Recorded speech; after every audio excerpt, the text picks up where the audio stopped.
SER Podcast. Y nos vamos en directo a Cataluña porque en Gelida, en la provincia de Barcelona, un tren de cercanías se ha chocado contra un muro de contención que se había derrumbado sobre la vía. Y hay varios heridos. Protección Civil ha puesto un tuit hace unos minutos diciendo que eran hasta 20 heridos, pero han borrado ese tuit. Uriol Soler, Última Hora, buenas noches. ¿Qué tal, Aymar? Buenas noches. Pues sí, un muro de contención ha colapsado y ha caído encima de las vías, chocando contra un tren de pasajeros de la línea de Rodalies R4 que pasaba por ahí en aquel momento. Como decías, hay este baile de cifras. Primero nos han confirmado que había 5 heridos, aunque no sabíamos de qué alcance, y después Protección Civil ha hecho un mensaje en las redes sociales hablando de 20, aunque después lo han borrado. Sí que sabemos que hay ambulancias movilizadas y que se está desplazando hacia el lugar de los hechos la consellera de Territori, Silvia Paneque, que es la responsable de infraestructuras de la Generalitat. Además, en paralelo, hace también muy poco rato, otro tren ha descarrilado en otro punto distinto de Cataluña, entre Tordera y Massanet. Eso está en la frontera entre las provincias de Barcelona y Girona. Allí el primer vagón ha salido del eje de la vía, ha descarrilado, pero por suerte ahí sí que no hay heridos. Solo había 10 pasajeros en aquel momento y se están desalojando para que lleguen finalmente a su destino. Así que el punto crítico donde puede haber problemas y donde estamos a la espera de actualizaciones es ahí en Gelida, que es un municipio a unos 40 kilómetros de Barcelona. Por aclararme, Uri, entonces son dos accidentes distintos. Uno, el de Gelida, que el tren iba tan normal por la vía, pero es que ha caído un muro de contención sobre la vía y ahí ha habido ese choque. Y ahí hay heridos, no sabemos cuántos, pero sabemos que hay heridos, no muertos por ahora. Y ojalá que nunca, ¿no? Y luego hay otro accidente distinto en el que no hay heridos. Es eso, ¿verdad, Uri? Es exactamente esto. Vale. Donde sí que hay heridos es en Gelida, que es como si dijéramos hacia el sur de Barcelona, cerca de la comarca del Penedès, y donde ha habido un incidente que se ha quedado, dijéramos, en nada, aunque ha descarrilado un vagón, es en la frontera entre las provincias de Girona y Barcelona, que es entre Massanet. Massanet sería el municipio, vamos, donde ha habido este segundo incidente, que han sido casi simultáneos, casi a la vez. ¿Y sabemos por qué se ha caído sobre la vía el muro contra el que ha chocado ese tren en el que sí hay heridos? No, ahora mismo no tenemos las causas oficiales, aunque evidentemente sabéis que lleva todo el día lloviendo mucho en Cataluña. De hecho, los últimos 4 días ha caído muchísima agua, aunque gran parte del temporal se ha concentrado en las comarcas de Girona. También ha llovido mucho en Barcelona provincia. Nos decían que era pues una de las hipótesis que se baraja, pero por ahora no se saben exactamente cuáles han sido las causas pues de esta caída de un muro de contención que ha terminado en las vías. Con cualquier novedad nos cuentas esta noche. Gracias, Uri. A ti, Aymar, un abrazo. Eso en Cataluña vamos a estar absolutamente pendientes de cómo evoluciona, sobre todo ese incidente con distintos heridos, ese choque de un tren contra un muro de contención que se ha caído sobre la vía. Pero como digo, esto es en Cataluña. En Córdoba, hoy los equipos de rescate han recuperado 5 cuerpos más en los trenes, 4 en el Albia y 1 en el Lirio. Y por lo tanto son ya 42 los muertos confirmados en el accidente de los trenes. Uno de los cuerpos recuperados hoy, y esto es tristísimo, es el de Jesús, que es el cardiólogo cuya hermana estuvo anoche aquí en Hora 25 y nos atravesó a todos de dolor explicándonos que todavía no sabía nada de su hermano. Bueno, pues hoy han recuperado su cuerpo. Y hoy también se ha confirmado la muerte de Cristina, la madre de la familia que murió entera, salvo la hija de 6 años. Sabíamos que habían muerto el padre, el hermano, el primo también. Se estaba buscando a la madre, se daba por desaparecida, había alguna esperanza, pero esta tarde se ha recuperado el cadáver también de la madre. Les decíamos al inicio de Hora 25 que la única buena noticia que nos llegaba desde Córdoba es que 4 de los 13 heridos que quedaban ingresados en la UCI han pasado ya a planta, y eso quiere decir que evolucionan bien. Y poco más, es que hay pocas buenas noticias más que les podamos contar. Vamos a ir ahora mismo a Córdoba, a Adamuz, a contarles cómo están siendo esas maniobras para llegar al interior de los vagones a los que no se había podido acceder hasta ahora. Pero antes, hoy hemos avanzado en la SER que Adif ha limitado mucho la velocidad de un tramo de la línea Madrid-Barcelona, la línea de alta velocidad, del que los maquinistas llevaban tiempo quejándose de ese tramo por problemas con el estado de la vía y un túnel. Es un tramo de 150 kilómetros en los que la velocidad máxima era de 300 kilómetros por hora y Adif lo ha rebajado temporalmente a 160 kilómetros por hora, aunque confía en que después de una revisión exhaustiva esta noche o como tarde en los próximos días se pueda volver a los límites habituales en ese tramo, que es, como decíamos antes, es un señor tramo, son 150 kilómetros del recorrido. Obviamente se va a volver a la velocidad normal si no encuentran nada. Si no, estaríamos hablando de otro escenario, habría que reparar o lo que fuera. Pero esa inspección pretenden hacerla a lo largo de esta noche de forma exhaustiva y también en los próximos días. Edu Hernández, buenas noches. ¿Qué tal, Aymar? Buenas noches. Sí, en una nota a la que hemos tenido acceso en esta emisora, Adif ha obligado a los maquinistas a rebajar la velocidad máxima a la que pueden circular en algunos tramos del Madrid-Barcelona. Esta medida se da en 10 puntos del trayecto y cubre más de 150 kilómetros de vía con limitaciones a 160 kilómetros por hora, cuando lo normal es que sea un máximo de 300 kilómetros por hora. Las causas, como dices, se deben a problemas con el estado de la vía, un túnel y también problemas en el frenado en algunos trenes que montan el sistema RTMS en un punto muy concreto. Esta medida, como dices, es una limitación temporal de velocidad que estará activa en las próximas horas. Llega además después de que el colectivo de maquinistas decidiera ayer limitar de forma unilateral la velocidad a 230 por precisamente problemas en la vía. El gestor de la infraestructura Adif señala que esta noche sus equipos van a revisar la vía en esos 10 puntos y ahí será cuando decidan, en función de cómo esté todo y de si de verdad hay un problema, si levantan o no esa limitación de velocidad. Gracias, Edu. A partir de las 11 de la noche vamos a contarles cómo esta noticia que hemos adelantado en la cadena SER, el hecho de que el gobierno esté reduciendo ahora la velocidad en tramos denunciados por los maquinistas, esto amenaza con romper la tregua política entre el gobierno y el PP a raíz del accidente, porque dirigentes importantes del Partido Popular han empezado a criticar con dureza la política de transportes en general y, bueno, de transportes en particular y del gobierno en general. Como digo, vamos a entrar en esto, la derivada política, a partir de las 11 de la noche, las 10 en Canarias, cuando se incorporen los oyentes de Carrusel Deportivo. Pero ahora vamos a volver a lo más urgente, que son los trabajos para llegar al interior de los vagones del Alvia en Adamuz. María José Martínez. Hola de nuevo, María José.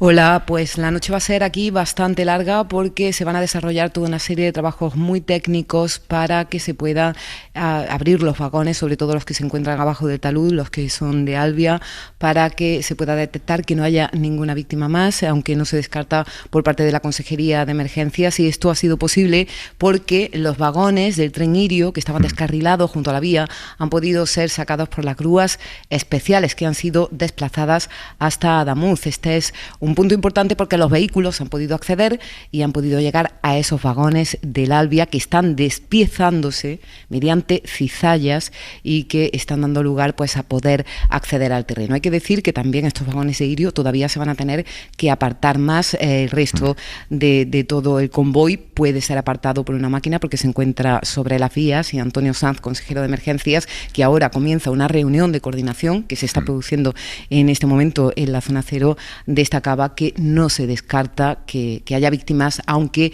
está en una cifra muy similar al número de denuncias que están puestas y que, como hemos podido comprobar hace poco, hemos podido confirmar, son un total de 45. Escuchamos a Antonio Sanz. Esto indicaría que puede haber o no alguna víctima más. Se sigue buscando y espero que el resultado sea que podemos acabar con este episodio de víctimas. Todo ha sido una enorme complejidad porque la maquinaria pesada que se ha intentado en los últimos días por parte de Adif trasladar a la zona no ha podido entrar porque era absolutamente inaccesible.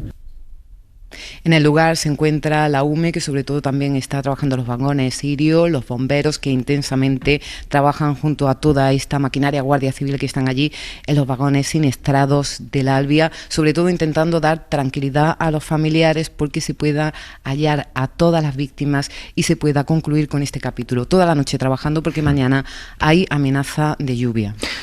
María José, escucha esto que acabamos de conocer, es algo que va a ser clave en la investigación de las causas del accidente, que es la conversación entre el maquinista del tren Irio y el centro de mando de Adif en Atocha justo después del choque. Son 2 audios extraídos de la caja negra de ese tren Irio, que fue el que descarriló. Lo hicieron los últimos 3 vagones y con el que chocó después el Alvia que iba en dirección a Huelva. Los audios los acaba de publicar el diario. En el primero se escucha al maquinista avisando que ha sufrido un enganchón a la altura de Adamuz. 6189, aquí en Chalines. Hola, Tocha, mira, acabo de sufrir un enganchón a la altura de Agamuz. Ya te veo. Pues sí, Venga, de acuerdo. Déjame un teléfono, anda. Apunte, por favor. Por aquí que bajéis pantógrafos. Más abajo no pueden estar. O sea, que ya los ha bajado. Pues sí, está todo bajadísimo. Venga, de acuerdo. De hecho, tengo el tren bloqueado, o sea, ahora mismo. O sea, que no te puedes mover, ¿no? No, voy a necesitar reconocer. Vas a necesitar reconocer, sí. Espera. Sí. Un segundito, Manicita, no me cuelgues, ¿eh? Espera, o te llamo yo ahora, ¿vale? Sí, tranquilo. Venga. En esta conversación no parece que el maquinista sea consciente de que el Albia ha chocado. Hay una segunda llamada poco después en la que tampoco hace referencia a ninguna colisión, pero sí que habla ya de daños importantes. 6189, aquí Atocha. Hola, Tocha, 6189. Mira, comunicarles que es un descarrilamiento, estoy invadiendo la vía contigua. Repito, descarrilamiento, estoy invadiendo la vía contigua. Vale, venga, recibido. Pues gracias por avisar. El tráfico de más vías urgentemente, por favor. Sí, no hay ningún tren llegando. Y tengo incendio también. Necesito abandonar la cabina porque tengo que verificar, ¿vale? Que tengo un coche enseñando. Venga, tengo su teléfono, perfecto. Pues voy a comunicarlo por aquí, ahora me pongo en contacto con usted. Y necesito que envíen, por favor, también un servicio de urgencia a bomberos y ambulancias, que tengo también heridos en el tren. Vale, venga, recibido. Tienen mi teléfono, ¿vale? Lo tengo, sí. Abandono la cabina, lo informo, ¿vale? Vale, venga, perfecto. Hasta ahora. Estas son las dos conversaciones entre el maquinista de Irio y el centro de mando de Adif en Atocha justo después del accidente. Audios que, como digo, publica a esta hora de la noche el diario.es y que son escalofriantes, sobre todo porque, Lucía Méndez, buenas noches. Buenas noches. Ahora conocemos en qué contextos estaban produciendo esas conversaciones. Yo, de verdad, acabo de oírlo y me he quedado helada, Aimar. Absolutamente helada, porque la magnitud de la tragedia es tan grande y esta gente tan profesional, con esa calma, ¿no? Informando, y además ni siquiera ser conscientes. El propio conductor del tren que se descarriló ni siquiera sabía lo que había pasado. Según estas grabaciones, ¿no? Lo cual yo creo que nos indica claramente que estamos ante un asunto muy complejo, ¿no? Es decir, cuya complejidad es, bueno, primero se nos escapa a todos nosotros, ¿no? Y segundo nos hace pensar que efectivamente, hasta que sepamos, si es que sabemos alguna vez lo que ha pasado, ¿no? Porque quiero recordar que también se dijo que íbamos a saber lo que pasó cuando se fue la luz tantas horas y todavía no lo sabemos, ¿no? Con lo cual, bueno, pues yo creo que la sociedad está reaccionando como se espera de una sociedad como la española, que ha tenido, por desgracia, pues muchas pruebas que pasar, muchas tragedias que asumir y muchas desgracias que gestionar. Y yo creo que lo hemos hecho nosotros no hemos hecho nada, pero me solidarizo con todas las personas que han estado en las asistencias dando consuelo y rescatando, ¿no? Y todo lo que habéis contado, lo que has contado tú, Aimar, desde allí, como lo que han contado todos los compañeros, pues realmente estamos todos realmente sobrecogidos con los testimonios, ¿no? La buena gente, ¿no? La buena gente y la buena política, el alcalde, tanta gente que ha dado todo. Te cuento una cosa del alcalde, Lucía, que esto nos ha contado. Pues, el alcalde, sabes que desde el primer momento estuvo sacando personas allí, desde el primer momento. Allí, pasó toda la noche allí sacando personas. Ayer estuvo recibiendo a las autoridades. Bueno, pues cuando ya él mandó a todo el mundo a dormir, nosotros estábamos haciendo el programa anoche hasta las 11:30 de la noche desde un pabellón que es municipal. Lo vi. Él se quedó a cerrar el pabellón. Después de 48 horas sin dormir, mandó a todo el mundo, a todos los trabajadores municipales a sus casas, y él se quedó hasta que terminamos el programa allí, con las llaves a cerrar él en persona. Es que a mí me gustaría, son tantos los momentos, tantos los programas en los que abominamos de la política, que yo creo que debemos glosar cuanto más mejor y cuanto más tiempo y más veces testimonios como el de ese alcalde, que realmente pues es lo mejor que tiene la política, y eso también es política y eso también es Estado. Fernando Berlín, buenas noches. Buenas noches. Estamos impresionados todos, estamos en shock con las noticias que nos llegan y con estos audios que acabamos de escuchar, que ha publicado el diario de las cajas negras de los trenes, del Irio en concreto. Es absolutamente desgarrador, ¿no? Son horas en los que, es verdad, se te encoge el corazón escuchando el desarrollo. Pero es verdad que en un país tendente a la caricatura, que muchas veces hablamos de la escasa profesionalidad y de la escasa preparación, a mí escuchar, como decía Lucía, la serenidad del maquinista, la del trabajador de Irio, que se ha vuelto viral por dirigirse a los pasajeros con una calma y con un protocolo calculadísimo sobre la actuación después de un accidente de esta naturaleza, a mí me reconcilia mucho con este país, con la preparación de la gente de este país, con la reacción de la gente de este país. Los gestos de solidaridad entiendo que no son patrimonio de ningún lugar y supongo que ocurre igual en España, sucederá en Francia, me imagino que ocurre en todas partes, pero ver la ola de solidaridad, creo que los responsables políticos hasta este momento están a la altura de los sucesos. Creo que los responsables técnicos están a la altura. Creo que la ciudadanía se está comportando de una manera absolutamente extraordinaria. Y no queda más que reconocer eso. Y creo que es verdad, como dice Lucía, que además en tiempos en los que vivimos tanto discurso sobre la antipolítica, el desprecio a lo que supone, tantos elogios a una suerte de patriotismo de ficción, aquí te encuentras la verdadera esencia de eso. Y cuando lo ponían en valor los reyes y hablaban de la importancia de los gestos de solidaridad, creo que eso habla muy bien de nuestro país. Pero más allá de eso no se me ocurren, hay muchos lugares comunes, porque esto es una tragedia, esto es un desgarro extraordinario. Es solo imaginar el terremoto tan formidable que han vivido esta mañana, con tantos epicentros en centros laborales, en familias, amigos. Creo que golpean tantos lugares de España simultáneamente que es una herida profundísima, y ojalá las tentaciones a romper el duelo, como lo que está haciendo Vox y algún que otro movimientos en las redes, no se contenga lo suficiente para entender que necesitamos un poquito de sosiego, ¿no? Fernando Garea, buenas noches. ¿Qué tal? Buenas noches. Tu análisis, Fernando. Bueno, estoy de acuerdo, por supuesto, con Lucía y Fernando, y yo creo que se resume, y añado más cosas, en la palabra respeto, ¿no? Yo creo que primero respeto a las víctimas y respeto a una circunstancia que se está produciendo en este momento, y es que todavía cabe la posibilidad de que haya más cadáveres en esos trenes, o al menos no tenemos constancia de hasta dónde va a llegar la cifra, y solo eso merece respeto. Merece respeto, por supuesto, los heridos, los familiares de todos los que lo han sufrido, y también los que iban en ese tren, que supongo que la situación de shock, hablo de los supervivientes que estén ilesos, debe ser tremendo.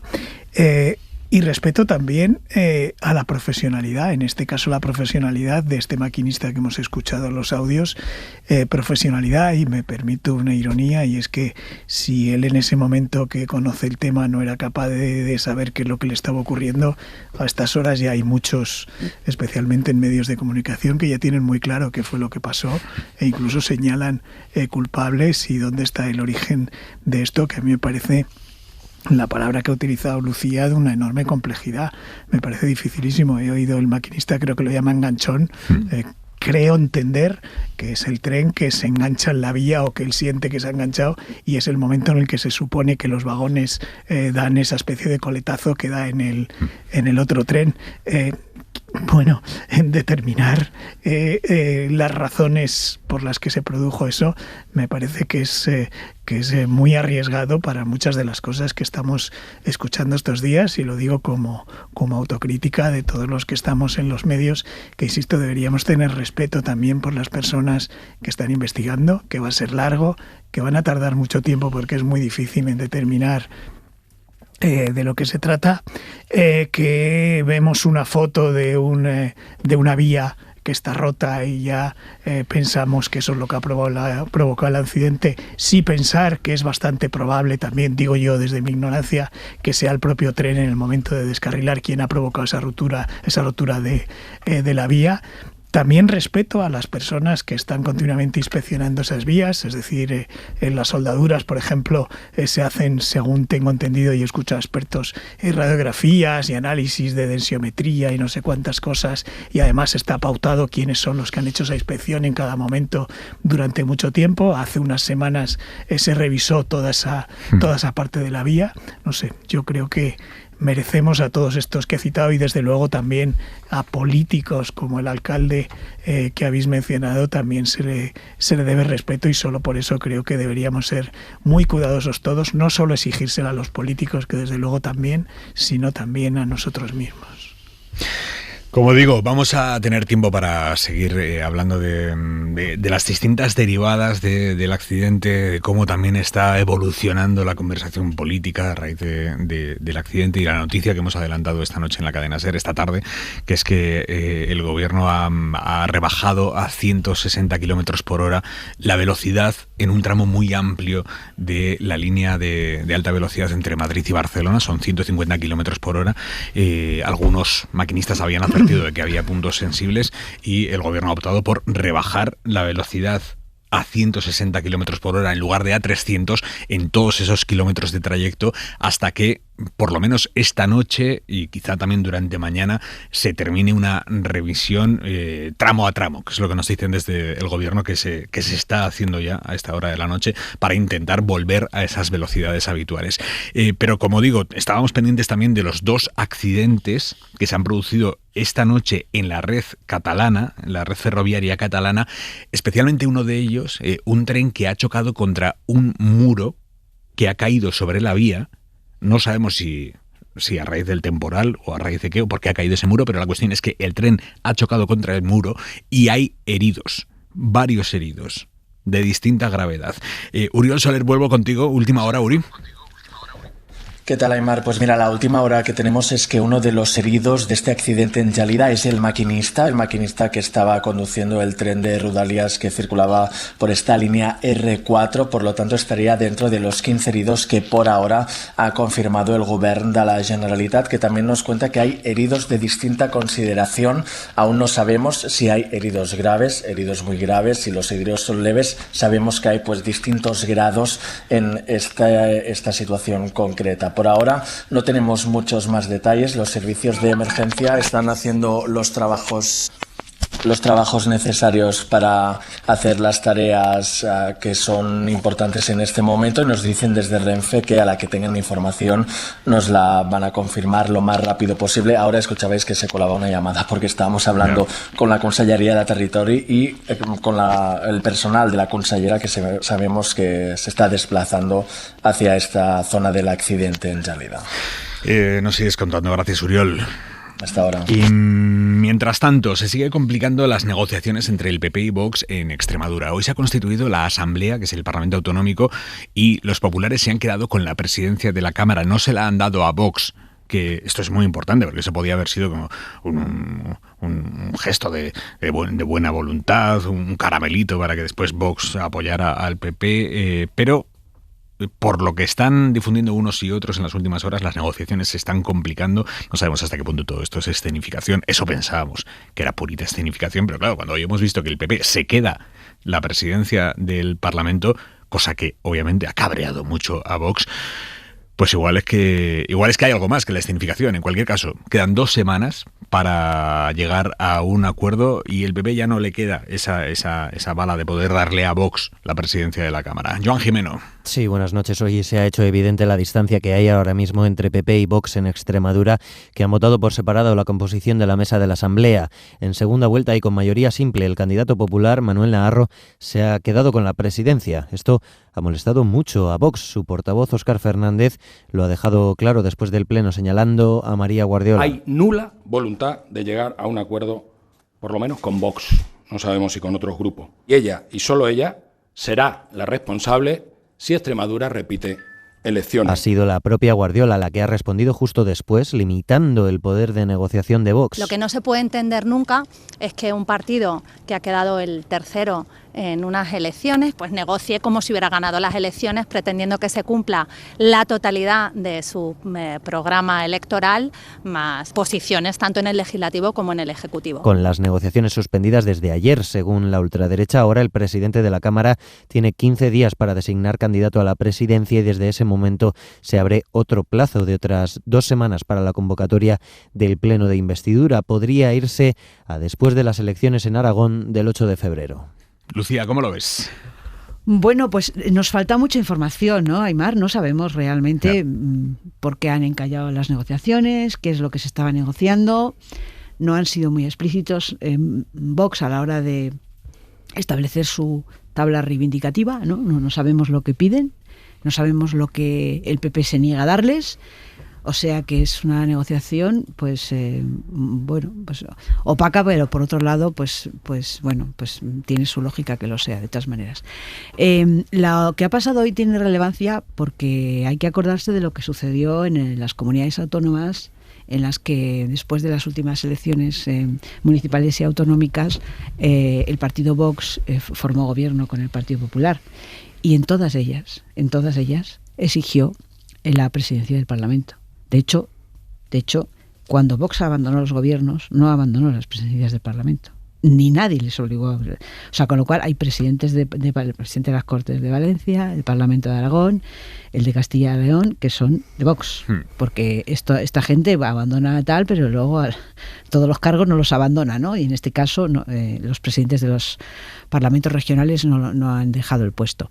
Con lo cual... Bueno, pues nos indica que verdaderamente hay algún problema que es de fondo, que no es un paripé ni nada, porque, claro, hoy ya se ha sustanciado la elección. Y bueno, el Partido Popular pues ha tenido el detalle de darle un puesto en la mesa a Vox, de permitir que Vox tenga un puesto en la mesa. Por sus votos, digamos. Pero claro, yo no sé si eso... No sé puesto en la mesa. Bueno, bien, pero es el único detalle que han tenido que me parece una menudencia, francamente, a la hora de la negociación. Claro, hay que pensar que estamos en las puertas de una campaña electoral en otra comunidad autónoma, ¿no? Y claro, eso realmente hace difícil las cosas. No obstante, yo... Lo he dicho muchas veces, pero bueno, es una cosa que en general el mainstream de la opinión no está de acuerdo conmigo. Yo creo que el Partido Popular, su programa es incompatible con el de Vox y creo que para el Partido Popular hacer ciertas cesiones tiene un coste político altísimo. No es tan fácil. Cuando estamos hablando de los bloques, ¿no? Esto lo hablamos mucho en la conversación política, decimos, no, el bloque de la derecha, no, es que no son, o sea, el bloque de la izquierda es más compatible que el bloque de la derecha, desde el punto de vista programático me refiero. Y eso está ahí. Y en los momentos clave, pues a lo mejor es una cosa que efectivamente es una dificultad obvia, ¿no? Garea. Bueno, me parece que la información que nos falta es saber si alguno de los dos o los dos van de farol en esto, ¿no? Es decir, Vox sí sabemos que ha pedido estar en el gobierno y además con muchas competencias, por ejemplo, agricultura, que es, digamos, un buen pedazo de la tarta si entra en el gobierno. Yo confieso que pensé que Vox iba a mantener la misma estrategia que ha tenido hasta ahora de no entrar en los gobiernos autonómicos porque gracias a eso le ha permitido no tener absolutamente ningún desgaste y siempre mencionamos si hubiera estado en la Dana le hubiera tocado a ellos o si hubiera estado en los incendios de Castilla y León le hubiera tocado y sin embargo ahora sí que parece que quiere hacer valer ese peso que indudablemente tiene y además quiere ir a las siguientes elecciones, la cadena que hay de elecciones precisamente presentándose como un partido que sí que quiere estar en las instituciones y que quiere gobernar. Da la sensación que eso lo ha cambiado, pero no sabemos hasta dónde está dispuesto a llegar. Y por el otro lado, María Guardiola, el PP, efectivamente tienen muchas dificultades para ceder según qué cosas. Yo no estoy tan seguro de que el programa sea incompatible, o por lo menos el PP lo ha hecho compatible en los últimos años, pero en todo caso sí que hay algunas cosas que no puede aceptar. Por ejemplo, con el nivel de escaños que todavía le saca a Vox, ceder alguna consejería como la de Agricultura, yo creo que sería demasiado precio a pagar por ese gobierno. Y no sé si está dispuesto el Partido Popular, María Guardiola, a ir a una investidura y a la segunda vuelta hacer que Vox no se abstenga y por tanto no haya investidura. No sé si, digamos que están en la famosa carrera de llegar al precipicio a ver quién aguanta más y no se tira, no se cae por el precipicio. Me da la sensación que están un poco en eso, y que en una negociación se rompa no quiere decir que no va a haber acuerdos, sino al contrario, los acuerdos requieren previamente de varias rupturas antes de llegar, pero insisto, no sé cuál de los dos está jugando a farol, pero me da la sensación de que estamos un poco en esa posición de los dos. Cuesta creer que alguno de los dos actores esté dispuesto a que esto desemboque en una nueva convocatoria electoral. Cuesta creer porque al Partido Popular no le interesa, no le conviene, a Vox tampoco. Y si nos retrotraemos a las negociaciones anteriores, el escenario ha sido muy parecido, y lo recordaba Lucía, cuando otras convocatorias electorales se han cruzado, se han retrasado las negociaciones, siempre, además entre el Partido Popular y Vox. Menos en Valencia.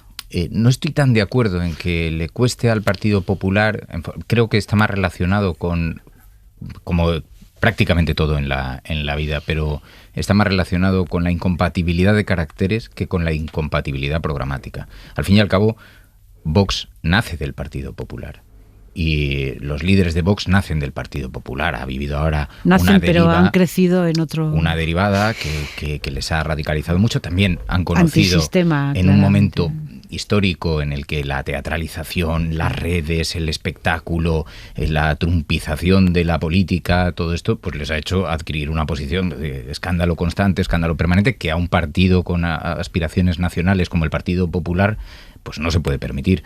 Pero siendo así, no les cuesta llegar a acuerdos, y la prueba es que están llegando a acuerdos en toda España constantemente. Algunos más escénicos, otros más rotos, otros más... Pero yo, honestamente, creo que lo que se está poniendo es precio a la investidura, y que probablemente pues habrá consejerías, como decía Fernando, que en algún momento entrarán a formar parte del catálogo. Y un poquito de teatro, un poquito de escenificación y luego un poquito de desencuentro, porque la realidad es que Guardiola tenía un desencuentro real, pero que está más relacionado con lo humano que con yo diría que con están otras en esa, cuestiones, ¿no? Cuando vas al mercado y dices, pues si no me lo baja me voy, pero luego vuelves otra vez al mercado. Sí. El Partido Popular daba la sensación que se había hartado precisamente de esa posición de Vox, de no tener ningún gasto en las comunidades autónomas, y lo que quería era que entrara, pero desde luego no que entrara con tanto peso como el que pretende Vox, y da la impresión que lo que están es negociando de hasta dónde llega esa presencia en el gobierno de, en todo caso, yo pienso... Vox, que es difícil, porque pensemos que en Castilla y León, cuando pactó el PP con Vox, precisamente entonces el fallo que cometió Mañueco fue darle una vicepresidencia a Garrido, Gallardo, a Gallardo, que ahora está disparando sin ninguna competencia, con lo cual podía hacer exactamente lo que le daba la gana. Bueno, en Valencia también literalmente, vicepresidencia. Entonces el PP sí que transmite que está muy harto de que Vox no asuma nunca ningún gasto de gestión en ninguno de los sitios donde no les cuesta llegar a acuerdos para aprobar los presupuestos en alcaldías, en comunidades. Y al Partido Popular... ¿Pero en qué comunidades? En Andalucía. En Andalucía. Andalucía tiene mayoría absoluta. En Sevilla. En las alcaldías. Sí, en alcaldías, en Sevilla lo hemos visto, en Valencia lo hemos visto, pero en todo caso, para el Partido Popular, colisionar con Vox es una buena noticia. Porque electoralmente es muy difícil de justificar... Porque hemos naturalizado que se pueda llegar a acuerdos con la extrema derecha. Este es un país que tiene la cultura política que tiene, la historia que tiene. Vox se presenta además con una escenografía pues que tampoco parecen tipos de las SS, pero es la extrema derecha, son los postulados de la extrema derecha, es el horizonte de la extrema derecha, son las alianzas de la extrema derecha. Y honestamente el Partido Popular ha conseguido convivir con esos acuerdos en toda España y que eso no le penalice, pero tampoco pueden alcanzar un acuerdo recién sentados en la mesa de negociación. Por eso digo que creo que hay algo de teatralización, porque no deja de ser un espacio que a todos beneficia. No digo que... Porque en estas cosas nunca hay un solo elemento. Y seguramente el desencuentro es real. Seguramente Guardiola pues no tiene esa posición tan radical que parecen demandarle enfrente. Pero al final salen todos beneficiados. Vox es un partido de todo antisistema en este momento, claramente antisistema. bueno, es que no digan nada, lo dice Abascal y lo dicen, no van a ver al presidente, no van a ver al rey, no van a instituciones, no van a ningún acto, no participan en tal, ahora mismo no respetan al presidente no le llaman tampoco. Pero sí, no, tienes razón. Bueno, Ayuso ha echado una... No, vamos a ver. Es que si hablamos de antisistema... Vamos a ver, es antisistema porque... Es antisistema primero, porque está en contra de cualquier consenso europeo. Segundo, está en contra de la propia Constitución, cuestiona incluso la propia transición, es decir, es un partido antisistema claramente. Hasta el luto por las víctimas. Efectivamente. No, sin duda. Además es que no tienen empacho en reconocerlo. Ellos van de eso, de antisistema, van de anti-bipartidismo, van de anti-40 años de democracia, van en contra, incluso sus bases están en contra del jefe del Estado. Es decir, esto es ellos nacieron del PP, es verdad, pero no tienen nada que ver ahora mismo con el Partido Popular. Son un partido nacido de eso, pero se parecen mucho más a la alt-right, a la derecha alternativa americana, por ejemplo, que Le Pen, pues, en fin, si es ultraderecha. O sea, Vox es un fenómeno extraño y para el Partido Popular Vox es un problemón. Es un problemón muy grande. Y yo creo que lo que estamos viendo con Vox tiene solamente tiene un antecedente claro, que es lo que le pasó a Podemos y al PSOE. Y digo más, ahora mismo no hay ninguna decisión, ni participar en el gobierno, ni no participar, ni subirse a la parra, ni hacer lo que sea, que tenga coste para Vox. Ninguno. Vox podría, como decía Trump, disparar y le seguirían votando. Estamos en ese momento. No sé si ese momento se prolongará mucho, pero este es el momento. Estoy de acuerdo contigo porque es indudable, primero, que Vox es un partido antisistema en este momento y segundo, que es un problemón para el Partido Popular. Y que no le penaliza Pero nada. Te añado otra cosa. Es más problema todavía para el Partido Popular porque el Partido Popular sabe que para gobernar va a necesitar pues por eso lo digo. Eso es un problema que le hace mayor, lo cual quiere decir que tarde o temprano, si todo va, claro, ya estamos en un punto de la política en el que no puedes prever lo que va a pasar mañana, pero si todo va según lo que parece normal, tendrá que pactar el PP con Vox si quiere gobernar en comunidades, en ayuntamientos y probablemente también la cuestión en el es a cambio de qué, Fernando. ¿Sabéis lo que ha publicado esta noche Santiago Abascal? Pone, la corrupción mata. O sea, está dando ya por hecho ¿qué?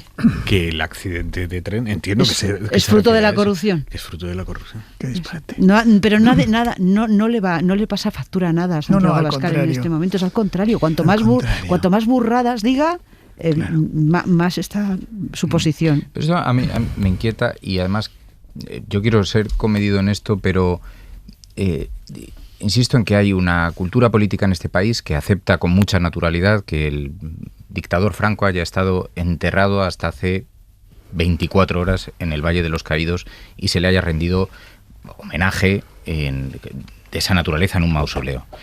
Y convivimos con mucha naturalidad con la existencia de Vox. Si de verdad el Partido Popular considerase que Vox es un problema ahora para las estructuras y para el PAN del Partido Popular, porque unas elecciones son un gigantesco ere. Y si tienes una formación política que se está disputando tu espacio, tienes un problema en numerosísimos cargos. Obviamente se han creado un montón de desencuentros, de inercias, de colisiones, pero la realidad es que aceptamos con mucha naturalidad, mucho más que la aparición de un partido de profesores universitarios. Mucho más. Déjame que termine, Lucía. Dame un segundo porque tenemos una noticia terrible. ¿Sabéis el accidente del tren en Cataluña? Hay un muerto y es el maquinista. Oriol Soler, última hora. Sí, Aymar, nos lo acaba de confirmar la Consellería de Interior. Si hace unos minutos os decíamos que uno de los heridos de este accidente en Gelida era el maquinista, ahora sabemos que ha muerto en el accidente. Hacía rato que se estaba comentando por grupos de WhatsApp de maquinistas de Renfe esa posibilidad y nos lo ha confirmado hace tan solo un minuto la Consellería de Interior. Sabemos también que los servicios de emergencia que están sobre el terreno trabajan con la hipótesis de que haya entre 4 y 6 heridos graves. Esto es lo que ha dicho el alcalde de Gelida hace un rato en Cataluña Radio, pero por ahora la triste noticia, como decías, es confirmar que el maquinista de este tren de Rodalies, de cercanías de la R4, que circulaba entre Sant Sadurní d'Anoia y Gelida, ha muerto en el accidente de esta noche. Nos has dicho, para hacernos una idea, quienes no conocemos demasiado la zona, Pablo, que esta localidad, Oriol, que esta localidad está a 40 kilómetros de Barcelona, ¿verdad? Hacia el sur, digamos. Sí, exacto. Está en la zona del Penedès, que es muy conocida por sus vinos, a unos 40 kilómetros de Barcelona. Esto es, pues, más o menos entre media hora, 40 minutos en coche. Y es un sitio donde vive mucha gente, una zona bastante industrial. Está cerca de Martorell, de la fábrica de SEAT, y es un sitio donde vive sobre todo gente de clase trabajadora que está más o menos cerca de la capital catalana. Y lo que ha provocado el accidente, Uriol, es que se ha caído un muro. Ahora hace falta saber por qué, pero una de las hipótesis que se barajan es que sea por el temporal. Se ha caído un muro sobre la vía. Sí, exactamente. Hace 4 días que llueve mucho en Cataluña. Hoy ha llovido mucho en las comarcas de Girona, pero también a Barcelona, y la hipótesis que se baraja desde Renfe es que un muro de contención haya colapsado, haya caído encima de las vías y el tren que circulaba en ese momento por ahí haya chocado contra este muro, causando el accidente. Recordamos, aparte de ahora la confirmación del maquinista muerto, también tenemos a 15 personas más que están heridas de distinta consideración. De las cuales entre 4 y 6 son heridos graves. Exactamente, estas son las informaciones que ha dado el alcalde de Gelida hace un rato en la radio pública catalana. Y a esto hay que añadir, Uriol, para terminar de completar el mapa, por si alguien se acaba de incorporar, que esta noche también ha habido otro accidente en la red ferroviaria catalana de un tren de Rodalies que ha descarrilado, en ese caso sin heridos. Sí, ha sido entre Tordera y Massanet, que es un punto entre la frontera de las provincias de Barcelona y Girona, también más o menos a 1 hora en coche de Barcelona, para hacernos la idea, pero hacia el norte. En este caso, el primer vagón del tren se ha salido del eje de la vía porque había una roca y ha descarrilado. Por suerte, en este momento solo había 10 pasajeros que ya han sido desalojados, y en este caso sí que tenemos confirmado que no ha habido ningún herido. O sea, que en ese caso también ha sido por causas ajenas, digamos, a la vía y al propio tren. Es que había una roca en la vía. Que también, sí, bueno, es absolutamente aventurarse, pero en este contexto de temporal también puede venir por ahí. Sí, seguramente esta sería la opción más lógica o la que primero nos viene a la cabeza. No la han confirmado ni Renfe, ni Adif, ni los servicios de emergencia, pero obviamente, como si dijéramos, hay agentes externos que han afectado a estos 2 accidentes que coinciden pues con un temporal de lluvias importante en Cataluña. Veremos las próximas horas si nos dicen exactamente cuáles han sido los motivos de estos 2 accidentes. Lo actualizamos en un minuto esta noche de radio con muchísima información, noche de actualidad turbulenta. Allí en Cataluña hay un muerto al menos y una quincena de heridos, de los cuales entre 4 y 6 son graves, en un accidente provocado por el choque de un tren contra un muro que ha caído sobre la vía en Gelida, a 40 kilómetros de Barcelona. Son las 11 menos 20 de la noche, las 10 menos 20 en Canarias. Y esta noche, les digo, turbulenta en lo informativo, ha comparecido Donald Trump por sorpresa en la Casa Blanca. Saben ustedes que todos los días comparece su portavoz, la portavoz de la Casa Blanca, a eso de nuestras 7 de la tarde, hora peninsular española. Hoy, por sorpresa, ha sido Trump quien ha comparecido para hacer su propio balance de su propio primer año en el gobierno. Sara Canals, buenas noches. Buenas noches, Aimar. Sí, con su lenguaje hostil y violento ha presumido de haber expulsado a cientos de miles de pandilleros, narcotraficantes, asesinos, depredadores sexuales de niños, traficantes de personas y salvajes, y lo ha hecho, como no, recurriendo a sus tácticas de showman, enseñando a los periodistas durante más de 10 minutos fotos de fichas policiales de supuestos criminales que iba pasando una a una, mientras defendía el papel de los agentes migratorios que llevan a cabo estas redadas con las que cumple su promesa de deportar de forma masiva. Se ha felicitado por la captura de Maduro, por el despliegue de la Guardia Nacional en ciudades demócratas, de los 8 conflictos que asegura que ha zanjado o de sus bombardeos contra supuestas narcolanchas en el Mar del Caribe. We've taken out almost 100% of the drugs coming in by water. Now we're going to be very shortly starting drugs coming in by land. Hemos eliminado casi el 100% de las drogas que llegan por agua y muy pronto vamos a detener las que entran por tierra porque sabemos de dónde vienen. Frase que se puede interpretar, Aimar, como una amenaza contra México, a quien tras la captura de Maduro ya amagó con ataques terrestres si no eran capaces, dijo Trump, de controlar los cárteles. Groenlandia también ha ocupado parte de su discurso. Ha declarado que los groenlandeses estarán entusiasmados con su plan de anexión y así lo ha asegurado tajante y confiado a una periodista.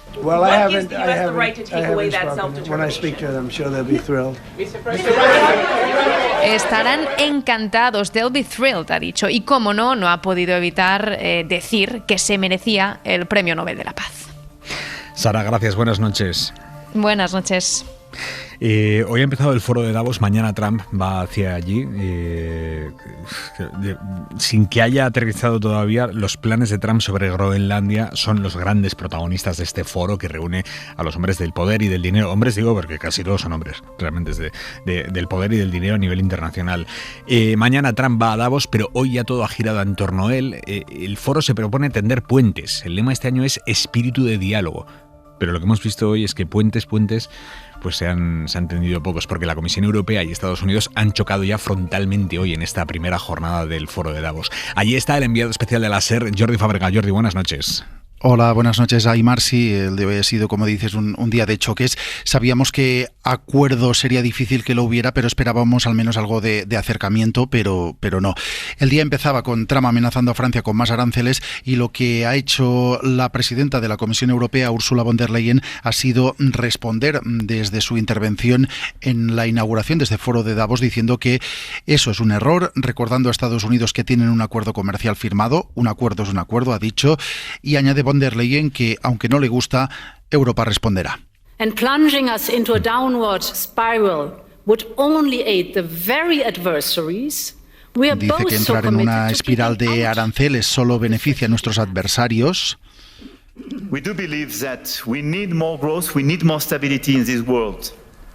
But we do prefer respect to bullies. We do prefer science to plotism. And we do prefer rule of law to brutality. Y a las palabras de von der Leyen se suman estas del presidente francés Emmanuel Macron, al que escuchábamos poco después apostando por el respeto y el Estado de Derecho y despreciando el acoso y la brutalidad. Eso decían desde el lado europeo, mientras en una sala contigua el secretario del Tesoro de Estados Unidos, Scott Bessent, recomendaba a los europeos que se calmen y que no tomen represalias. I tell everyone, sit back, take a deep breath, do not retaliate, do not retaliate. Que respiren hondo y no respondan, decía Scott Bessent en un mensaje que sonaba bastante a un aviso. Los europeos, por cierto, se han encontrado esta tarde con el respaldo del primer ministro de Canadá, Mark Carney, que en un discurso muy aplaudido aquí en Davos ha rechazado esos nuevos aranceles y ha apostado por acabar con la subordinación a Estados Unidos. This is a tsunami hitting the labor market. And even in the best prepared countries, I don't think we are prepared enough. Este que escuchábamos era la directora gerente del Fondo Monetario Internacional, Kristalina Georgieva, porque además de aranceles, hoy se está hablando aquí en Davos de muchas otras cosas, entre ellas del impacto que va a tener la inteligencia artificial en el mercado laboral. Decía Georgieva que ese impacto va a ser como un tsunami, que incluso los países que están más preparados puede que no lo estén lo suficiente para hacer frente a este reto. La inteligencia artificial es otro de los temas que se trata en este foro, en el que se espera a unos 3.000 líderes empresariales y económicos y unos 60 jefes de Estado y de Gobierno, ya que hay muchas sesiones en paralelo durante todo el día. Jordi, mañana llega Trump. ¿Qué se espera de él allí en Davos? Bueno, básicamente hay mucha expectación sobre lo que puede decir en su intervención en el plenario, una intervención que está prevista para las 2:30 de la tarde. Trump llega al frente de una amplia delegación, de hecho es la más numerosa de todas las que ha traído Estados Unidos a este evento, y según lo que ha dicho ya el presidente de Estados Unidos, va a aprovechar su estancia aquí en Davos para mantener algunas reuniones bilaterales tanto con mandatorios europeos como con empresarios. No hay nadie del gobierno de Dinamarca, así que esa parte está descartada. Tampoco viene Zelensky, en principio ha cancelado su visita, así que en esas reuniones que Trump quiere mantener aquí no estarán ni los daneses ni tampoco el ucraniano, así que sí que se espera que los contactos que tenga y que quiere tener para hablar de la anexión de Groenlandia sea con dirigentes europeos. Así que veremos si ese choque que veíamos hoy se mantiene, escala o si se atempera un poco. Tú llevas ya 2 días allí en Davos, Jordi. ¿Cuál es el ambiente que se respira? Quiero decir, ¿hay más pesimismo que optimismo? ¿Qué respira el mundo del poder y del dinero? La verdad es que hay algo más de pesimismo que de optimismo. Ni en los pasillos ni en los informes que se están presentando hay demasiado optimismo. Es verdad que aquí hay mucha gente, podríamos encontrar de todo, pero la sensación general es que la incertidumbre geopolítica y geoeconómica puede acabar afectando a los resultados de las empresas que no saben muy bien en algunos casos hacia dónde tirar. Se ha presentado, por ejemplo, un informe de Pricewaterhouse que dice que solo el 30% de los CEOs encuestados, y son unos 4.500 los encuestados en todo el mundo, así que son bastantes, solo el 30% espera mejorar los resultados de su empresa este año, así que esto nos demuestra que optimismo no es precisamente lo que se respira aquí. Jordi, Pedro Sánchez, obviamente por razones obvias, ha cancelado el viaje. Sí van a ir el ministro de Economía, Carlos Cuerpo, y el ministro de Digitalización, que es Óscar López, y además hay una nutrida representación de las grandes empresas españolas allí en Davos. Sí, la representación española en cuanto a la parte del gobierno la encabezarán mañana el ministro de Economía Carlos Cuerpo y el de Transformación Digital Óscar López. Los dos participan en unas mesas redondas, en el caso del ministro de Economía en una sobre el mercado único europeo, en la que coincidirá con la presidenta del Banco Central Europeo, mientras que Óscar López debatirá sobre industrias de telecomunicaciones y tecnología en una mesa en la que también está el secretario de Comercio de Estados Unidos, Howard Lutnick. De empresas nos hemos cruzado aquí ya hoy con varios dirigentes de empresas españolas. Está el presidente del BBVA, el de Iberdrola, también participa en el foro el presidente de Telefónica, la presidenta del Santander, está también el de Mango y algunos otros con los que de hecho tiene previsto reunirse mañana Cuerpo a primera hora. Algunos de estos empresarios son habituales de este foro. Nos decía uno de ellos hoy que es el lugar en el que tienen más reuniones con inversores y también con otros empresarios durante todo el año y que por eso viene siempre, al margen de que algunos de ellos, como los de Telefónica o Santander, tienen previsto participar en algunas de las mesas del programa oficial de este foro de Davos. Jordi, enviado especial de la cadena SER, Jordi Fábrega, mil gracias, buenas noches. Buenas noches, Aymar. Manuel Javois, ¿cómo estás? ¿Qué tal, Aymar? ¿Cómo estás? ¿Qué tal? Aunque sea estás. Javois, el foro nos lo estaba contando Jordi en cuanto a contenido. Davos nos ha dejado otras imágenes del día, como la de Macron dando su discurso con unas gafas de sol tipo aviador. Es verdad que debe tener algo en los ojos. Pero, bueno, hay imágenes curiosas en esta primera jornada de Davos. Sí, tiene un problema. Luego dijo que tenía un problema ocular. Le quedan bien, ¿eh? Le quedan bien. Impacta esa imagen de él leyendo el discurso con tremendas gafas de sol. A veces, muy pocas veces, ciertos problemas de salud te hacen un favor estético. Una voz afónica puede ser mucho más sexy. Unas gafas de sol en una cumbre internacional yo creo que es algo incluso deseable por lo que tiene de timba. Una leve cojera que propicie un bastón elegante. Que Dios me perdone, no quiero nada de esto, pero si toca, al menos que sea con estilo. Fíjate que esas gafas de sol de aviador de Macron en cualquier caso parecen una clara respuesta a Trump y la filtración de sus WhatsApps con él, ¿no? Una posición política internacional y también un poco, en fin, lo que queda de la grandeur. Antes se enviaban notas diplomáticas, ahora se están filtrando chats, antes se medían las palabras, ahora se miden los retweets. Yo creo que Macron se coloca las gafas como quien baja la visera antes de entrar en combate, aunque en combate sea básicamente resistir sin perder la compostura. Trump está disparando capturas de pantalla, Macron responde con un golpe estético. En fin, es un duelo extraño porque uno juega al reality y el otro descuidadamente, iba a decir desgraciadamente, no quiero provocar a los fans, al cine de autor, a la novela vague. Eso sí, a uno y otro lado solo hay víctimas. Un beso, Javois, buenas noches. Un bico. Más allá de las coñas, es increíble cómo Trump tiene al mundo entero bailando en torno a su silbido. Berlín. Sí, yo creo que lo más inquietante es observar la dificultad tan enorme que tiene la sociedad para detectar a los autócratas. Que un tipo como Donald Trump, que probablemente ha coincidido históricamente en un momento en el que, por alguna suerte de paradoja, la sociedad o TikTok valora la excentricidad hasta el punto de llevarla a las élites políticas, por alguna razón no se pone freno a gente que utiliza el chantaje como arma de negociación, cuyas maniobras son capaces de poner a las instituciones internacionales patas arriba, al statu quo, que se haya empujado a la Unión Europea a aproximarse a China, teniendo de aliado natural a Estados Unidos, es una derivada de este conflicto económico, diplomático de Donald Trump, que hace unos años era impensable. No sé cuál es el fondo de todo esto, porque hablábamos hace unos días aquí en Hora 25, te decía, yo no creo que lejos de esa caricatura que se presenta de Donald Trump sea un niño que improvisa las decisiones.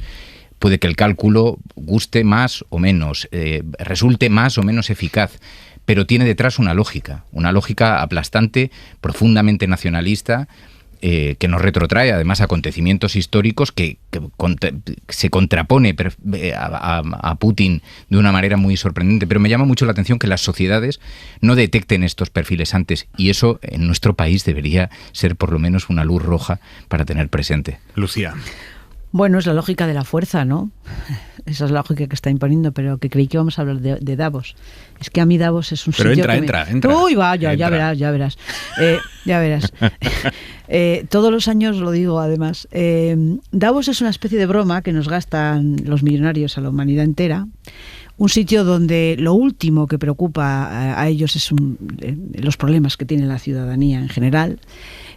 Según la definición de algunas personas que escriben en la prensa financiera, Davos es un sitio en el que los millonarios les cuentan a otros millonarios cómo piensa la clase media y cómo tiene que vivir. Después de haberla esquilmado, van en aviones privados con la huella de carbono, pero defienden el Pacto Verde. Su jefe, el que lo creó, el creador, que es un señor que tiene ya 80 y muchos años, ha estado investigado por corrupción, por llevarse el dinero de la organización y otras cosas, pero ahí sigue, dimitió, pero ha dejado a su sucesor y quien lo controla sigue siendo él. Bueno, es un sitio que no vio la crisis del 2008, la crisis financiera, donde en los debates que hubo en todos esos años no hicieron nada y ellos podían haberlo evitado. Todos los brokers de la bolsa, los grandes jefes financieros, los jefes de las finanzas internacionales, los responsables de las instituciones internacionales. Y fíjate, o sea, Davos representa, que es lo que a mí me parece una paradoja y ahora enlazo con España, Davos representa quizá todo lo contrario a lo que el presidente del gobierno ha representado en su carrera electoral hacia el gobierno y hacia las elecciones, ¿no? En su carrera de persona pues izquierdista, progresista. Y ahora resulta que se nos presenta como el gran gestor de la economía, ¿no? Que es una cosa muy curiosa, ¿no? Que presuma precisamente de algo que realmente está en contra de de cómo él ganó las primarias en el PSOE y de cuál fue su mensaje político. Pero vamos, para es que esto de Davos... bien la economía no está en contra de su mensaje, está en contra de su mensaje Davos. No, vale. Hablo de que él ahora... Sí. Dice que lo que mejor hace es eso. Ya, no sé si me explico. Entendido. No quiero yo ofender a nadie. Suscribo todo lo que ha dicho Lucía contra el foro de Davos, y a partir de ahí vuelvo a tu pregunta inicial, y yo creo que a Trump no se le puede tomar como un loco ni como un niño caprichoso. Yo creo que es alguien que sabe bien lo que hace. Yo creo que es la llegada del fascismo al mundo de una forma muy peligrosa. Yo creo que hay que estar muy preocupados. Antes escuchaba la hora que hacíais antes con los corresponsales, con Sara Canals, con Suances, con Andrés Gil, y explicaban perfectamente cómo mientras estamos en esto de Groenlandia, que es muy importante, lo de Venezuela también, está practicando el fascismo en las calles de Estados Unidos, deteniendo a gente sin motivos y vulnerando los derechos humanos. Eso es Trump. Trump es el fascismo con una ideología y además muy clara que la pone en práctica, y además enlazando con otra conversación que teníamos antes también respecto a España y respecto a Vox, exportando esa posición a otros países en un movimiento mundial que es muy peligroso y que además él lo pone negro sobre blanco en la estrategia esta de seguridad nacional, donde la diplomacia norteamericana está obligada a ayudar a este tipo de fuerzas que lo que están haciendo son todas estas cosas tan peligrosas. Y son tan peligrosas y tan claras que de pronto la Unión Europea, que había sido tibia, que pactó en el mes de julio, creo que fue von der Leyen, un acuerdo bastante lamentable comercial con él, ahora de pronto se han dado cuenta que hay que poner pie en pared. Canadá también parece que se ha asustado y hoy ha dicho que hay que hacerle frente, y es verdad que hay un movimiento en el mundo para ponerle pie en pared, pero efectivamente su fuerza es arrolladora y tenemos un problema gravísimo en el que tenemos que salir de las anécdotas, de lo divertido, de todo el disparate que hace todos los días para preocuparnos mucho, no solo de lo que ocurre en Minnesota, sino lo que nos puede pasar a cualquiera de nosotros en cualquier parte del mundo, y creo que empieza a haber ejemplos en muchos lugares del mundo de esto que estoy diciendo. Completamente. Y vamos a saludar ahora a los oyentes que han estado escuchando Carrusel Deportivo, que vienen a la gran casa de la radio que es esta Ser Más, aquí en Hora 25, y seguimos con toda la información de lo que está sucediendo en Cataluña con el accidente de ese tren que ha chocado contra un muro que se ha caído sobre la vía por el temporal, y hay al menos un muerto a esta hora. Se lo contamos ya.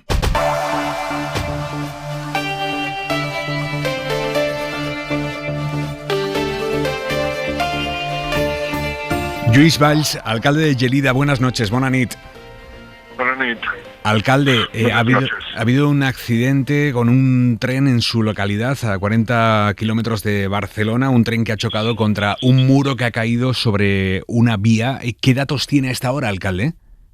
Bueno, en estos momentos los datos que tenemos son, en cuanto a los heridos, hay 4 heridos de cierta gravedad, 6 que digamos en un estado menos grave pero también grave, y los otros ya más leves. No puedo dar información más detallada porque evidentemente están trabajando todas los Mossos, los bomberos, el SEM, el Servicio de Emergencias, con lo cual tampoco no ha habido...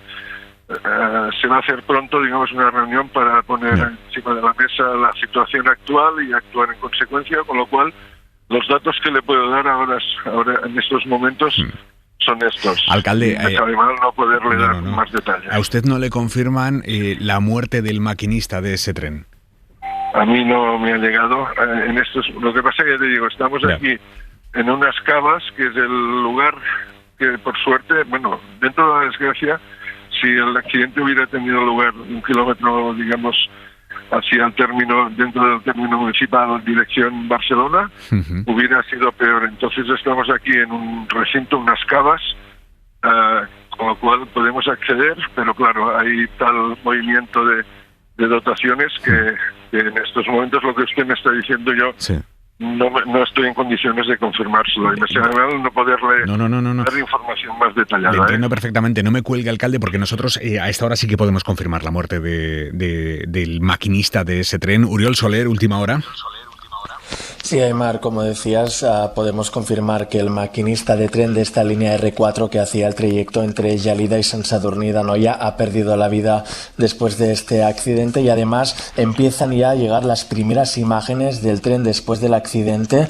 Tiene el primer vagón completamente abollado, la parte frontal convertida en un amasijo de hierros esparcidos por todas partes. Desconocemos a qué velocidad iba el tren en el momento del impacto, pero está claro que era considerable porque el primer vagón, como decíamos, ha quedado completamente destrozado, un primer vagón donde iba el maquinista que hoy ha perdido la vida en este siniestro. Alcalde, ¿saben por qué se ha caído ese muro sobre las vías, contra el muro contra el que ha terminado chocando el tren? No tengo una razón técnica o un argumento técnico.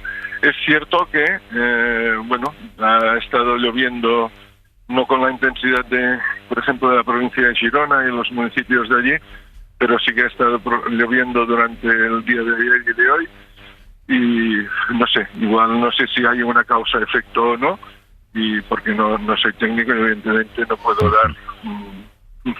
No puedo aventurarme en este sentido. Ya. ¿A los heridos dónde se les está atendiendo, alcalde? ¿Allí mismo? No, se les está atendiendo aquí y se los están llevando ya a los hospitales.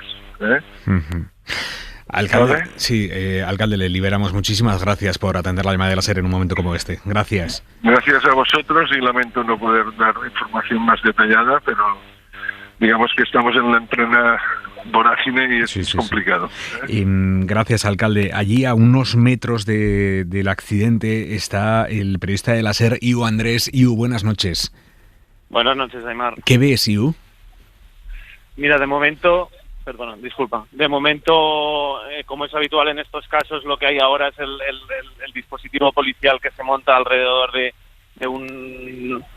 un accidente de este tipo. Estamos a unos 800 metros más o menos. De momento no hay visibilidad a la zona del accidente, así que ahora desde aquí lo que se puede confirmar, aparte de lo que ya ha ido confirmando Uri y lo que ahora nos decía el alcalde, pues es evidentemente este dispositivo, coches de policía llegando todavía, los Mossos de Escuadra acordonando la zona, bomberos llegando, algunas ambulancias ahora mismo saliendo en esta carretera pequeña que hay entre estos dos pueblos, entre Gelida y Sant Sadurní d'Anoia. Ahora mismo es una ambulancia que está saliendo justo de esta zona y la noticia sería evidentemente pues esto, el dispositivo policial todavía en proceso de organizarse ahora mismo a unos 800 metros, confirmar de lo que se estaba hablando ahora, que evidentemente está todo mojado, ha estado lloviendo, entonces no sabemos evidentemente las causas, pero es evidente que sigue lloviendo ahora poquito, pero que ha estado lloviendo todo el día. A esta hora llueve poco, me dices. Ahora muy poco, lo que pasa es que evidentemente está todo mojado. Ya lo decía Uri hace unos minutos, también ha ido lloviendo, sobre todo en Girona, pero también en Barcelona, los últimos, yo diría, no solo 2 días, sino incluso 4 o 5 días con bastante intensidad. ¿Cómo es esa zona? Y ayúdanos a visualizar esa zona en la que un muro ha caído sobre la vía, un tren ha chocado contra ese muro y hay, por lo menos hasta ahora, una persona muerta, que es el maquinista, y hay una quincena de heridos. ¿Cómo es esa zona? Estamos en una zona que está a unos 40 kilómetros al sur de Barcelona, más que al sur, como tirando hacia el interior de la provincia de Barcelona. Es por eso creo que el alcalde ha mencionado que estaban ubicados y que había un primer centro operativo en una especie de cava. Sí. De hecho es que se trata de la zona donde se cultiva el cava. Sant Sadurní d'Anoia es famosa por ser esta zona, por lo tanto os tenéis que imaginar el típico terreno vinícola de este tipo. Es una carretera muy pequeñita que une estas dos ciudades y a unos 800 metros de aquí tenéis que imaginar una zona un poco rocosa con montañas no muy altas, y de ahí supongo la necesidad de que hubiera algún tipo de muro de contención para proteger las vías del Rodalies, que en ese caso es lo que han contado que habría caído encima del tren. Vuelvo contigo ahora mismo, Iu, en cuanto puedas acercarte. Un policía explicando cosas en la medida de que tengamos... Acércate, porque y escucha eso, y mientras tanto vamos a contar que esta noche se ha producido también otro accidente ferroviario en Cataluña, un tren de Rodalies de cercanías que ha descarrilado porque ha chocado contra una roca que estaba también en la vía, donde obviamente no tenía que estar. Uriol. Sí, de hecho, en ese accidente ha habido mucha más suerte que en el de Gelida. Este ha sido entre Tordera y Massanet. Tordera, que es un municipio al norte de la provincia de Barcelona, y Massanet, que es un municipio al sur de la provincia de Girona. Ahí, como decías, el primer vagón se ha salido del eje de la vía porque había una roca en la zona de las vías y ha descarrilado.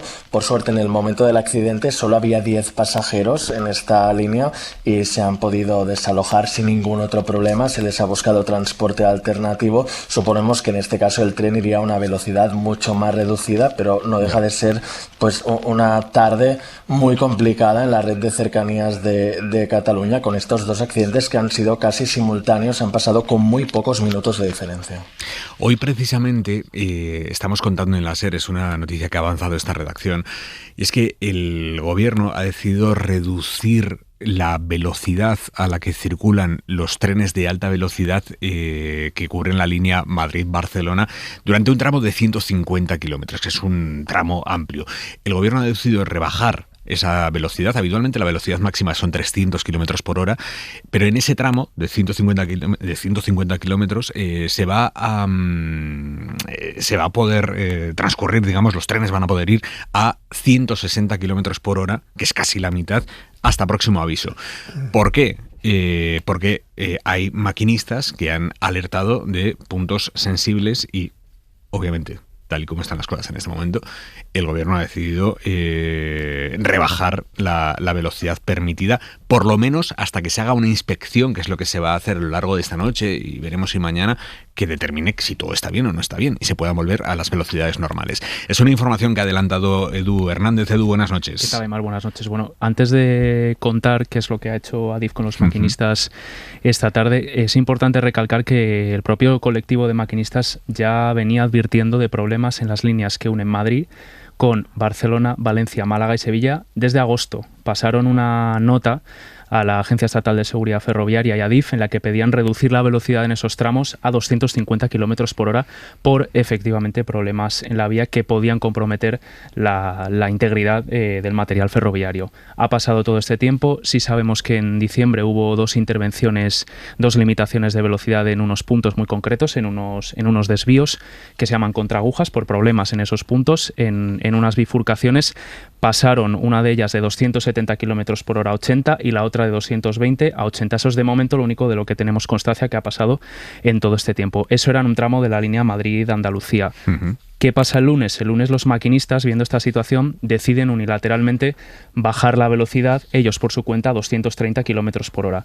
Pasan esa notificación a Adif y Adif, ¿qué hace? Responder por protocolo de seguridad y decir, no solo la bajamos a 230, sino que la vamos a bajar a 160 porque nos estáis reportando que hay problemas en la vía, y es lo que va a hacer esta noche Adif, revisar todas esas vías. Lo suelen hacer con técnicos, con trenes auscultadores que revisan absolutamente toda la infraestructura, y en función de lo que vean en la vía van a decidir si retoman la velocidad máxima 300 o no. O sea que ya era una vía que se venían dando problemas, que los maquinistas habían advertido, y hoy lo que se ha notificado es problemas en el estado de la vía, en un túnel en concreto, aunque no se especifica cuál es de todos, y también hay un tramo donde los trenes tienen problemas para frenar, los trenes que montan el sistema RTMS.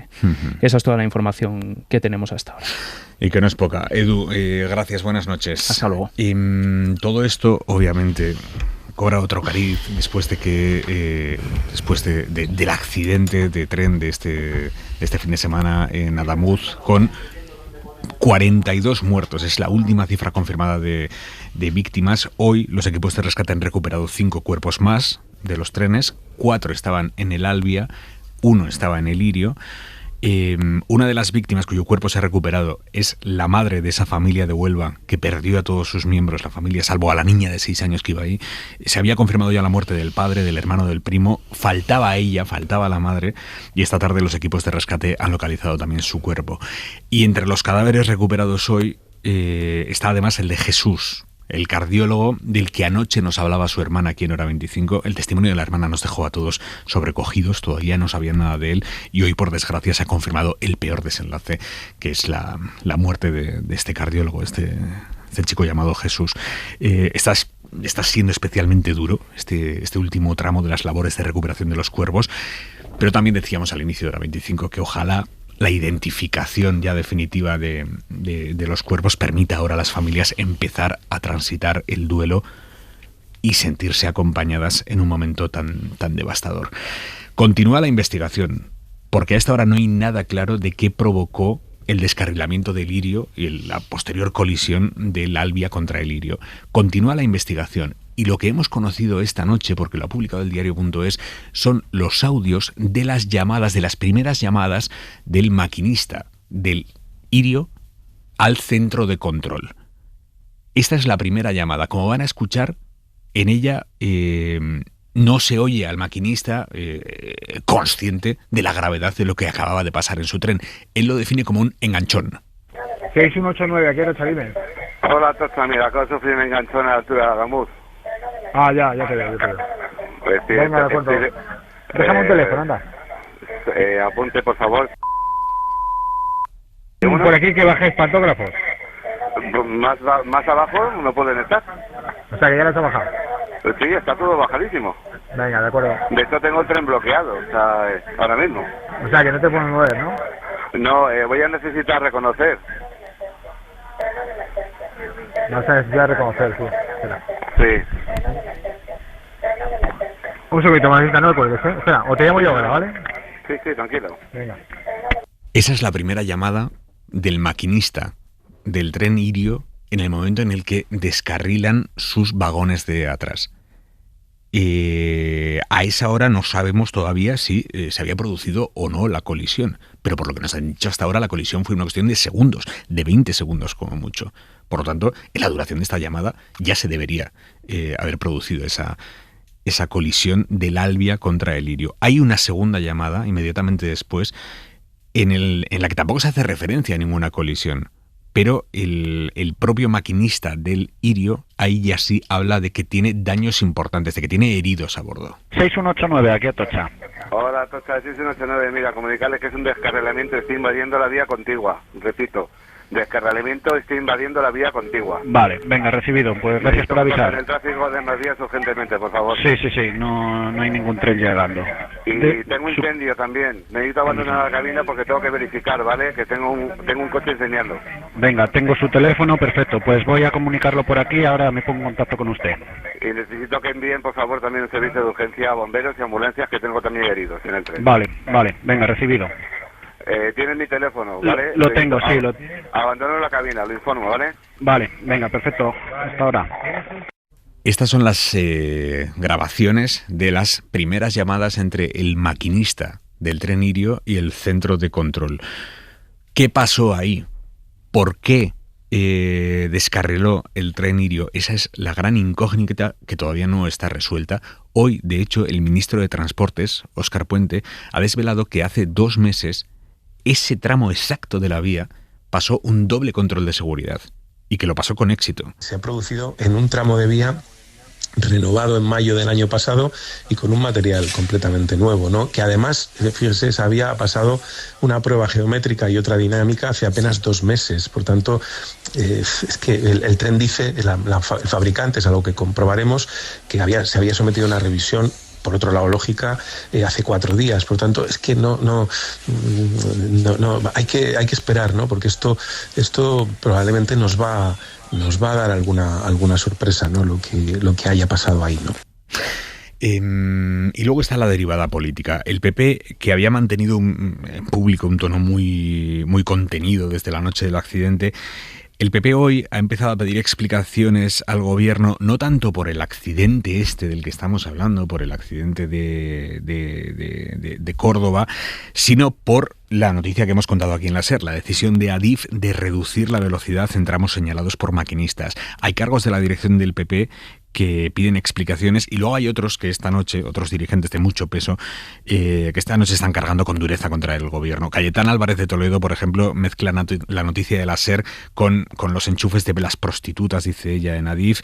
Empieza a moverse algo, empieza a resquebrajarse esa tregua política que se abrió la noche del accidente. David Junquera, buenas noches. Buenas noches. El de mañana será el segundo día del PP con su agenda en blanco. Toda la cúpula y Feijóo el primero han cancelado sus compromisos públicos. La orden pasa por evitar cualquier tipo de confrontación del líder popular con el gobierno. El PP quiere evitar la trifulca política y será así al menos hasta el viernes, cuando ya el partido tendrá que ponerse inevitablemente el mono de campaña para buscar el voto en Aragón, una elección que ha aplaudido el propio gobierno central. Elma Saiz. Por eso me quiero quedar en las palabras del líder de la oposición, con ese reconocimiento expreso al trabajo tan complicado que se está haciendo en el terreno, que es lo que nos demanda la sociedad. La estrategia era esa, pero la noticia que ha desvelado la SER ha alterado el plan de vuelo. Juan Bravo ha pedido explicaciones de forma mesurada. A fin de cuentas es el secretario encargado de infraestructuras en la cúpula popular. Una decisión de este calado y en el contexto actual exige una aclaración de inmediato, es lo que ha tuiteado.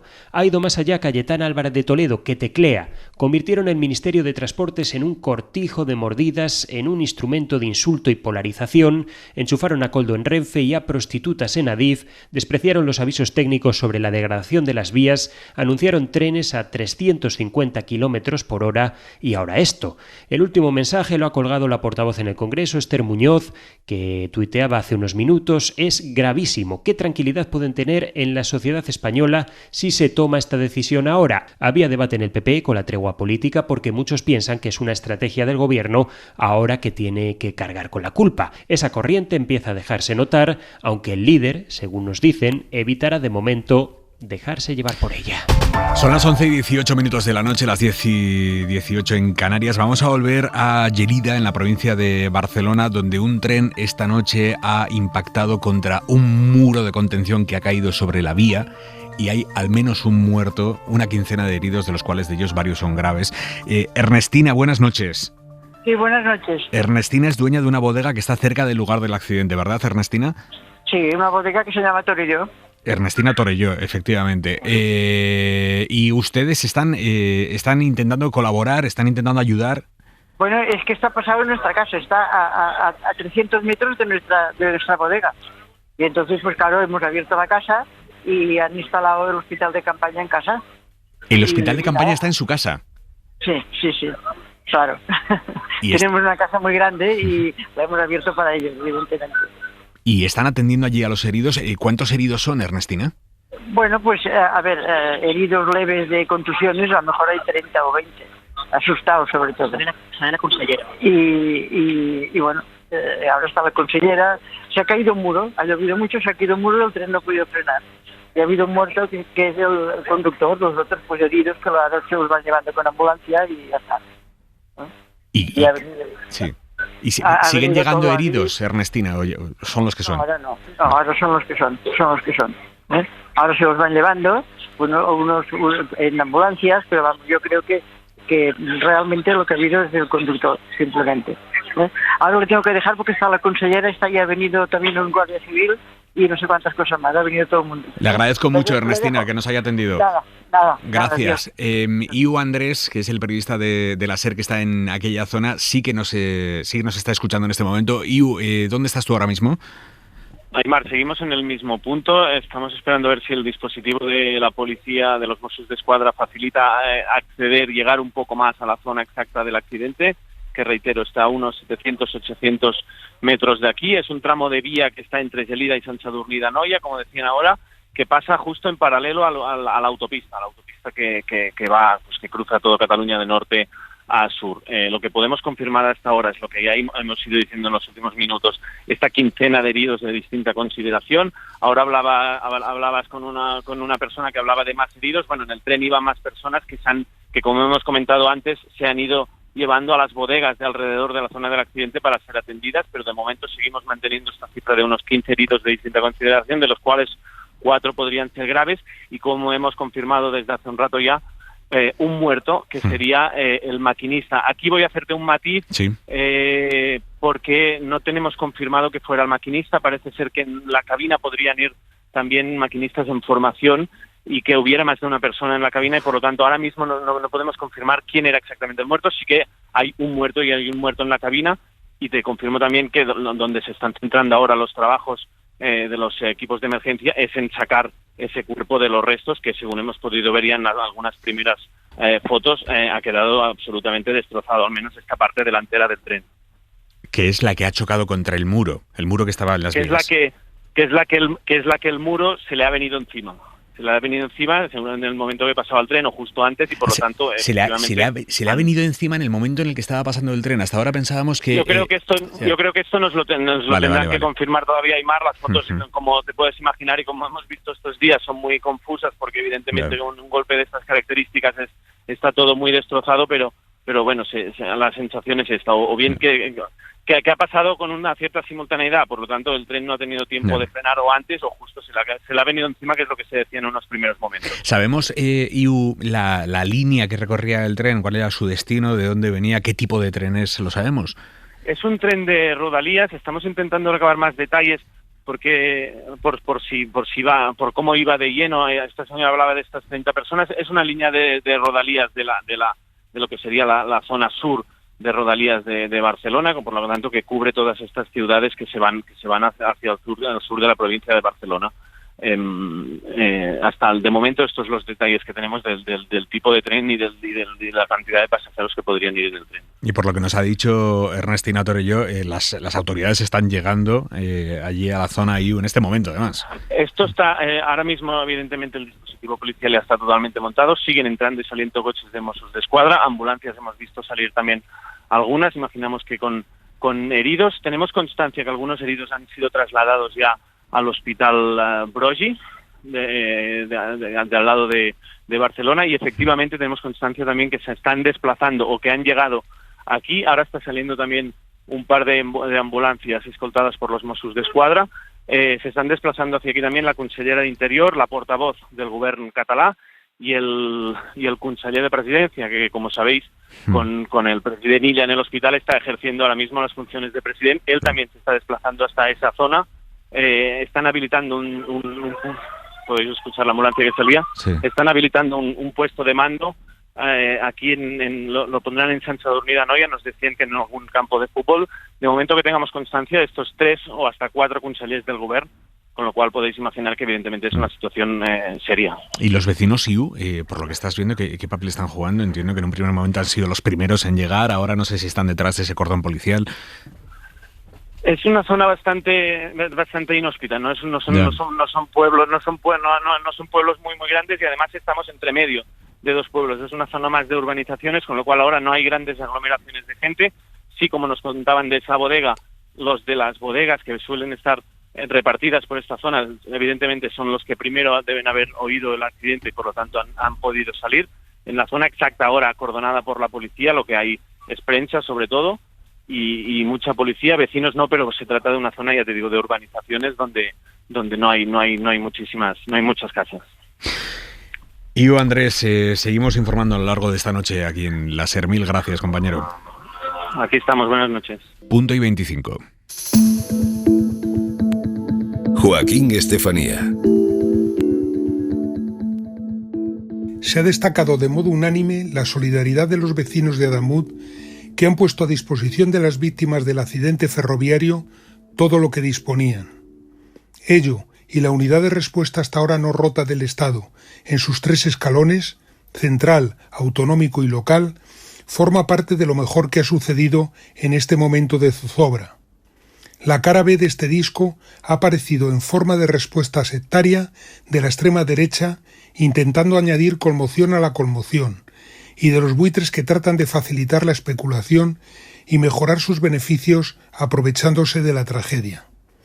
Desde la misma madrugada del pasado domingo hay trayectos de coche compartidos con tarifas duplicadas, y vuelos, líneas de tren y automóviles de alquiler que cuestan más, a veces mucho más, valiéndose del aumento de la demanda de ciudadanos desesperados por llegar a sus lugares de destino.